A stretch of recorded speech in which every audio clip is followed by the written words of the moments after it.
welcome. Today, we're diving into a book that has shaped more successful lives than perhaps any other. It's called Think and Grow Rich. But I want to start by telling you a secret.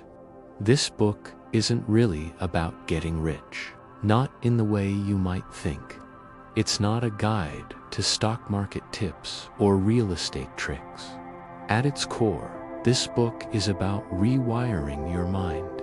It's about understanding the invisible forces that drive every single one of your actions and decisions. The title is clever because it grabs your attention, but the treasure inside is far more valuable than just money. It's a blueprint for achieving anything you truly desire, whether that's building a business, mastering a skill, or creating a life filled with purpose. The author, Napoleon Hill, was a journalist who was given a monumental task by the legendary industrialist Andrew Carnegie. Carnegie was one of the wealthiest men in history, and he believed that the principles of success could be taught.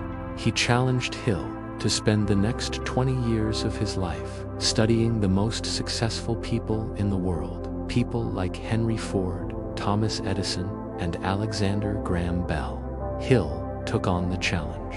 He interviewed over 500 of these titans of industry, looking for the common thread, the one thing they all shared, and he found it. It wasn't their education, their background, or their family money.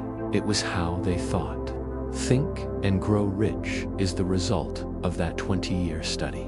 It's a distillation of the mindset that builds empires and changes the world.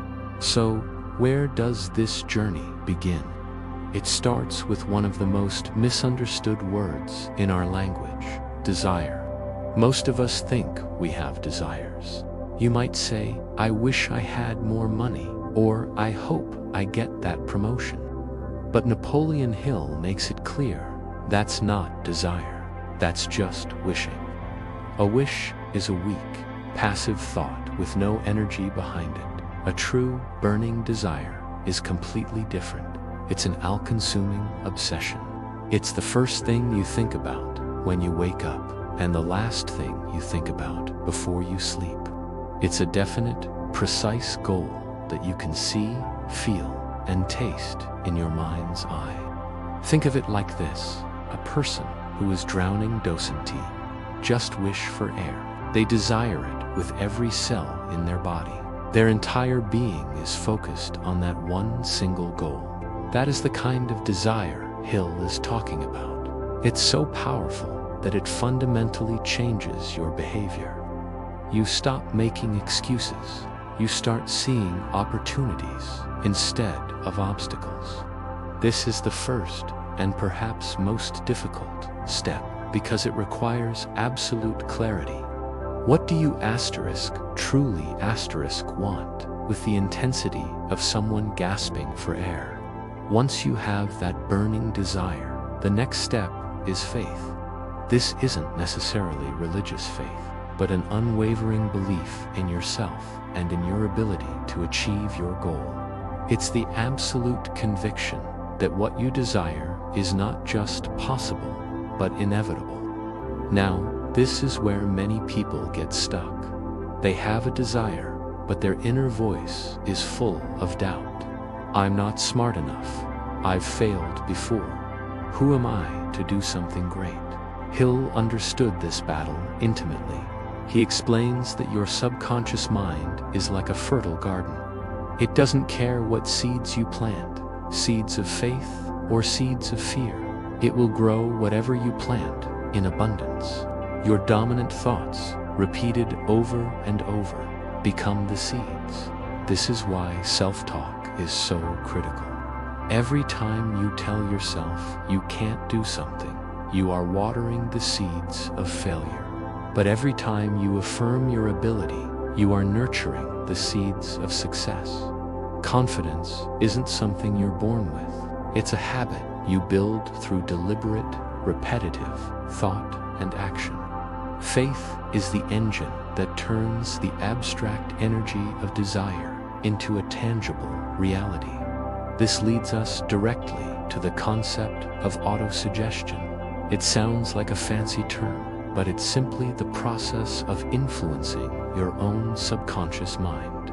It's the bridge between your conscious thoughts, where your desire lives, and your subconscious, where the real work gets done. Your subconscious mind directs your habits, your intuition, your creativity, and even your physical actions without you even realizing it. So how do you program it? Through repetition and emotion. You can't just say, "I am successful once," and expect anything to happen. You have to repeat your desire, your definite chief aim, over and over again.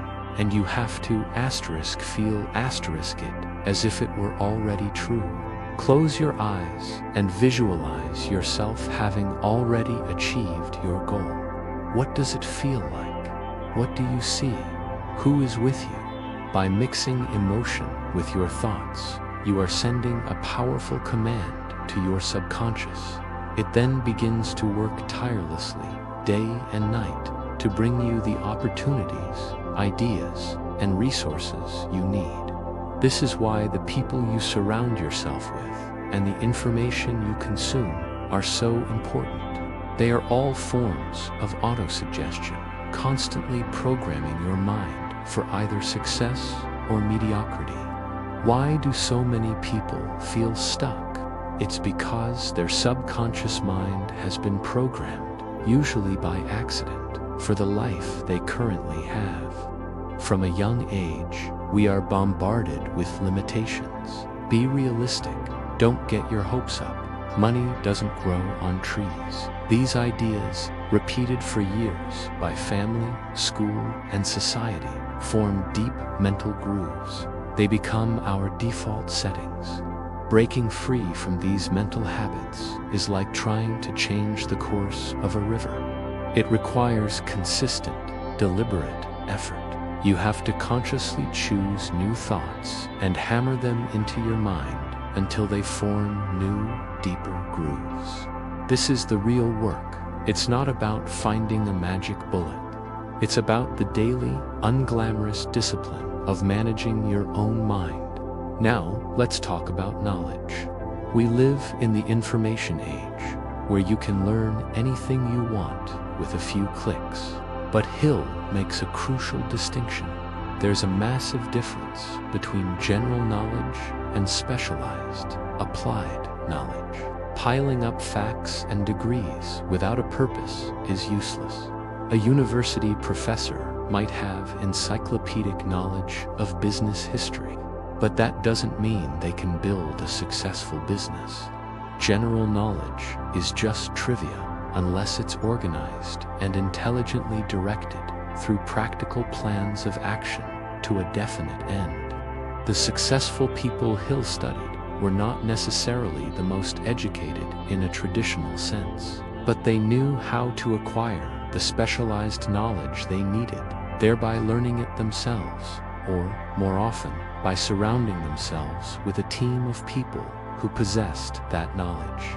The key isn't what you know. It's your ability to acquire and apply the knowledge you need to achieve your desire. Don't let the feeling of "I don't know enough" stop you.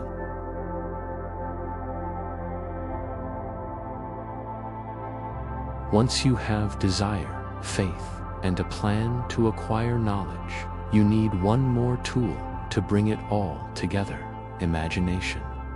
Hill calls this the workshop of the mind. It's where all plans are created.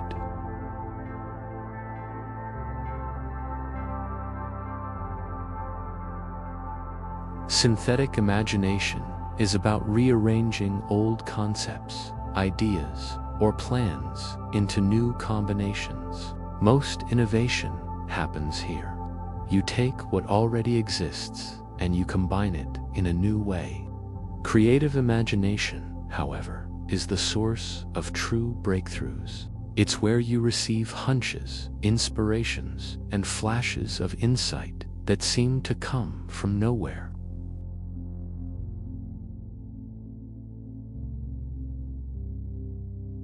This is where brand new, original ideas are born. The tragedy is that most people let their imagination wither. When a new idea pops into their head, their first instinct is to shoot it down. That's impossible. That's silly. Someone else has already done that. They kill their ideas before they even have a chance to breathe. To succeed, you must do the opposite. You must treat your imagination like a muscle. Exercise it daily. Daydream, brainstorm, ask what if. Your imagination is the bridge that connects the intangible desire in your heart to the concrete plan of action. Without it, even the most burning desire has no path forward. We've covered the foundational pillars of this philosophy: the burning desire that fuels your journey, the unwavering faith that sustains you, the power of autosuggestion to program your subconscious, the practical use of specialized knowledge, and the creative workshop of your imagination. These are the internal tools you must master first. They form the invisible engine that will drive all of your future actions. Think of it as building the foundation of a skyscraper. You spend months digging into the ground, pouring concrete, and creating a structure that no one can even see. But without that deep, solid foundation, the entire building would collapse. What we've discussed today is that foundation. It's the inner work. It's the thinking part of Think and Grow Rich. Mastering these principles prepares you for the next stage, which is all about turning thought into action.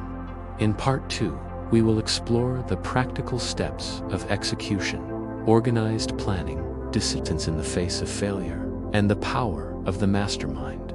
Thank you for joining me on this first part of the journey. I look forward to seeing you in the next one.